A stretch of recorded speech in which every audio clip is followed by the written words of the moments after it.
Jangan main-main dengan panggilan Tuhan. Jangan menganggapnya rendah. Jangan tidak menghormatinya. Kalau engkau punya panggilan Tuhan dalam hidupmu, hiduplah sebagai seorang yang berkenan di hadapan Tuhan. Supaya apa? Supaya seperti yang dituliskan dari ayat ini. Sebab engkaulah yang kulihat benar di hadapanku. Di sekelas ini, di sekolah ini, di kampus ini, di kantor ini, di gereja ini. Aku bergerak dengan hidupmu. Jangan anggap bahwa panggilan Tuhan itu pura-pura bodoh, pura-pura gak ngerti. Jangan pernah ngambil standar orang yang gak ngerti Tuhan. Pengkhotbah 10 ayat yang pertama. Ayat ini berkata, lalat yang mati menyebabkan urapan dari pembuat urapan berbau busuk.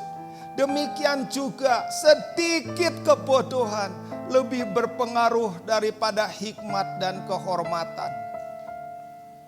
Ada banyak orang melakukan kebodohan, tapi efek dari kebodohan itu sangat besar. Ada orang yang melakukan kesalahan kecil dan efek dari kesalahan itu berkelanjutan di masa depan dan menuntut bayar utang itu. Dituntut begitu banyak bayar tagihan yang harus dibayar. Karena kebodohan kecil, kesalahan kecil, ketidaktahuan.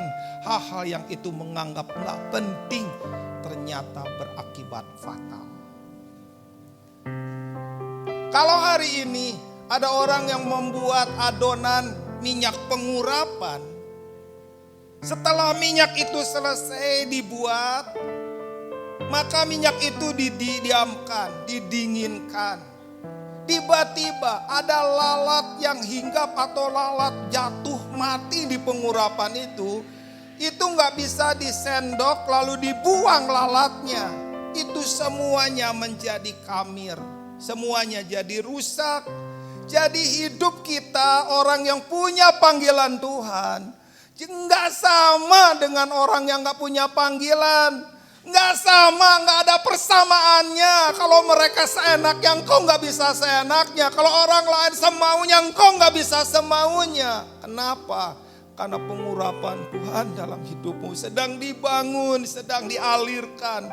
Tuhan sedang membuka pori-pori hidupmu supaya pengurapan itu akan mengalir kepada banyak orang. Dan orang-orang anehnya, mereka memilih sedikit kebodohan. Menganggap yang ini gak apa-apalah, gak apa-apa. Orang yang dipanggil Tuhan tidak akan diam di tempat. Dia akan terus naik di hadapan Tuhan terus. Gak mau berhenti. Gak mau menyerah. Setiap keadaan yang dipersiapkan Tuhan dalam hidupnya itu didesain untuk membereskan perkara-perkara yang gak beres. Membersihkan perkara-perkara yang gak bersih. Tuhan ingin kau tidak lakukan sedikit pun kebodohan. Itu berakibat fatal. Makanya ayat ini, lalat yang mati menyebabkan urapan dari pembuat urapan berbau busuk. Semuanya rusak. Apa yang dibangun rusak. Apa yang disiapin Tuhan rusak. Apa yang ditempa oleh Tuhan semuanya rusak. Harus dimulai dari awal lagi. Jangan lakukan kebodohan. Jangan lakukan kebodohan kecil yang berakibat fatal. Wahyu 3 ayat 11. Ayat ini mengatakan, aku datang segera, peganglah apa yang ada padamu supaya tidak seorang pun mengambil mahkotamu. Ayat ini mengatakan bahwa ada ketika kita tuh bisa menerima mahkota tapi jadi gak bisa nerima. Yang harusnya kita menerima akhirnya gagal menerima. Kenapa? Karena ada orang yang mengambil mahkota. Atau kita gagal untuk diletakkan mahkota di kepala kita karena dalam perjalanan kita berubah arah. Hati kita gak seperti dulu lagi. Ada sesuatu yang hilang, ada sesuatu yang mati dalam hati kita. dan mahkota nggak bisa diletakkan di kepala kita. Kita nggak menerima upah dari Tuhan.